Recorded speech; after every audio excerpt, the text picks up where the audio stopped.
Hello, I'm Jason L. Welcome to my manga review for chapters 47 through 49 of Fate Kaleid and Prisma Illya 3.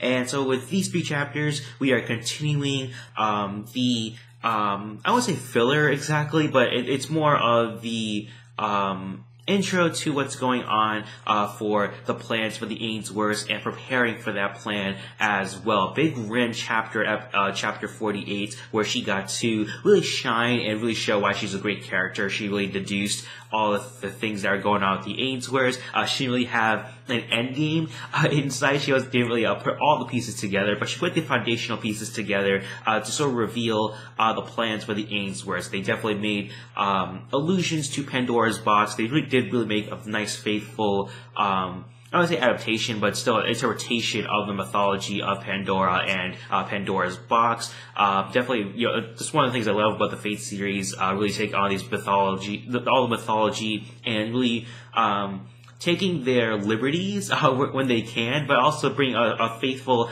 as possible to mythologies as well. So definitely did that there with Pandora's box and that mythology behind that. It had to do with Erica, how she is sort of imbued, or at least has the Pandora's box class card, and that will the Ainsworths, they plan to unleash Pandora's box. What exactly that means, we're not sure exactly whether it's a good thing or not to unleash Pandora's box onto the world, but that does seem to be their plan, other than just trying to cleanse the world per se. Maybe that is their way to cleanse the world. It's pretty interesting stuff going on here, adding more to Greek mythology while also adding to the story as well. Chapter 47 is pretty decent. I was really a big fan of the weird humor back and forth going on between Erica and Illya. I mean, Erica kind of went back and forth into her girly persona and her altered persona, and when we went back and forth on that there, she sort of questioned Ilya's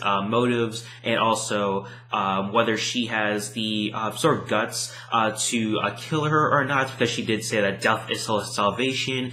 And what that exactly means, is Erica truly hurting inside? What's is that girly girl still within her in some sort of ways? But definitely a very weird encounter there. Not much was explained after that. It was just more of Julian trying to protect his sister, which he isn't really successful, it seems like, as Darius it does make his way towards Erica, really just trying to manipulate her, and really just trying to get his plans into fruition. And sort of deducing that was Rin asking Angelica questions, and so the dolls are pretty much programmed to answer certain questions in certain ways and be silent and not really give any sort of answers to certain questions, like who is Julian, stuff about the Pandora's box, and also stuff about Erica and Darius and the plan for the Ainsworths. These are things that the dolls are not programmed to answer. And so building more to Angelica's character, and just more backstory for her character as well. And so I'm not sure they're building something towards that. I mean, definitely her standing on the rooftop talking about Darius and his upcoming attack. It seems like there's a huge structure that's coming towards the group, and so big things are coming for chapter 49. But chapter 49 was the one that sort of bridged the gap between the exposition-y sort of things and the introduction towards the big battle to come against Darius, all the way to chapter 50, where Darius is set to launch his attack onto the others. But for chapter 49, lots of fan service in the bath, lots of big scenes with Illya and Tanika. All the girls came in for the fan service, so very nice stuff there before we get into the big action scenes to come against Darius. I'm sure I'd love to see a battle between Angelica and Beatrice. That'd be a pretty interesting battle there, because I'm assuming Angelica will fight towards Ilya's side. Maybe not. I'm very curious to see what will happen there for Angelica and her character. Shiro was told to stand back in this battle. Pretty interesting stuff there. I mean, we basically saw his battles in the whole when he got his own arc in the previous chapters before, and so we've seen him in his battles, and it does make sense because his Noble Phantasm, or whatever is his class card, and his powers are basically draining his own physical energies. And Miyu basically told her brother that it's her turn now. It's her turn to protect her brother, and so very nice not really passing of the torch, but still just moving on towards our main characters and really getting Illya, Kuro, and Miyu to the forefront rather than just getting Shiro involved. Again, his arc was fantastic, very nicely told arc, but still his story is pretty much done for now. I'm sure he'll probably jump in at some point, not surprisingly enough, because that is part of Shiro's character, but it is nice to see, at first at least, he will take a step back for Miyu to take charge. So again, these 3 chapters served as a very nice sort of bridging points between the expositioning sort of scenes and introduction towards the plot coming up for Darius and his attack before we get those battles coming up, and alongside with the true plans of the Ainsworths finally being revealed. It's always been ambiguous of what their plan is. They want to cleanse the world, they want to save the world, as they've mentioned before, as Illya was sort of struggling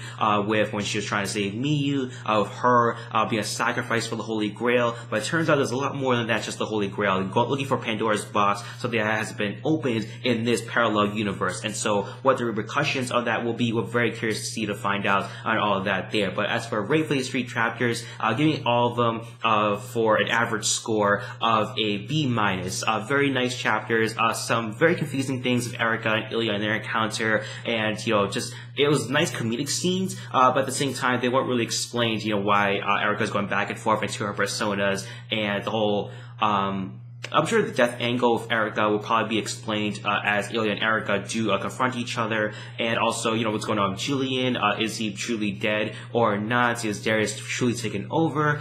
Very, curious on that. Seems to be definitive on that, and also with other character moments. Very curious to see on Angelica and whose side she'll take in the battle. Will Gil play any sort of factor in this, because he has been absent for a while, ever since he got his powers back, and so very curious to see whether he'll play any sort of factor in the battle against Darius. And so what are your thoughts on these 3 chapters? What are your thoughts in the comment section down below? Also, to like and subscribe as well. Also, don't forget to share this video as well. It really helps me out. I really appreciate all of that. And so thank you for watching my manga review for chapters 47 through 49 of Fate Carolina Prisma Illya 3. Hope you have a nice day. Bye bye.